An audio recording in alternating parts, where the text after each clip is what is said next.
ரீசெண்டா பார்த்தேன். முதலமைச்சரை போய் சந்திச்சுட்டு வந்ததுக்கு அப்புறம் கொள்கை இல்லாத தாவேகா அப்படின்னு ஒரு நியூஸ் போட்டிருந்தாங்க. நான் இப்படி அவரை போய் பார்த்துட்டு வந்ததுக்கு அப்புறம் இப்போ பேசுறதுக்கே கரண்ட் நியூஸ் அவ்வளவு இருக்கும்போது இப்படியான ஒரு நியூஸ் அப்படிங்கிறது எனக்கு ஷாக்கா இருந்துச்சு. இப்பதான் எனக்கு புரியுது. ஆக்சுவலா நீங்க சொல்லி இருந்தீங்க வந்து முதலமைச்சரை சந்திச்சுட்டு வந்ததுக்கு அப்புறமா அவங்களுடைய டோன் கொஞ்சம் மாறும் பாருங்க அப்படின்னு சொல்லிட்டு.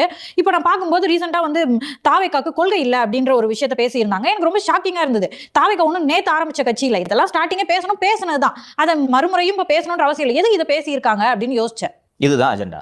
நீ அடி, எங்களையும் அடி, விஜய் வாக்குகளை உடை. இப்போ திமுக வந்து ரொம்ப பர்சனலாக போய் கணப்பணம் திட்ட முடியாது இல்லையா விஜய? இவர் திட்டலாம்ல, இவர் வச்சு திட்ட விட்டா. ஸோ விஜயோட கவனத்தை இங்கிட்டு திருப்பணும். திமுக பக்கத்துலேருந்து விஜய் ஃபோக்கஸ் லைட்டை நாம் தமிழர் பக்கம் திருப்ப வேண்டும் என்றது நோக்கமாக இருக்கலாம்ல. இது மியூச்சுவலி திமுகக்கும் நாம் தமிழருக்கும் பயனளிக்கக்கூடிய ஒரு உறவு தானே. இதை ஒரு ஏன் இந்த சந்திப்புன்றதெல்லாம் நான் விரிவாக ராமநாதபுரம் நிகழ்ச்சியை ரத்து செய்துவிட்டு இங்கே வந்து ஏன் சந்திக்க வேண்டும் என்பதெல்லாம் இறந்த பக்கத்து வீட்டில் போய் துக்கம் கேட்கறது என்னன்றதெல்லாம் வந்து விரிவாக நான் சொல்லியிருந்தேன். இது இல்லை என்றால் எதற்கு போய் சந்திக்க வேண்டும்? பட் சார் இதுக்கான பாசிபிலிட்டிஸ் எவ்வளோ இருக்கு சார்? இப்போ யாரோடய ஒருத்தவங்களோட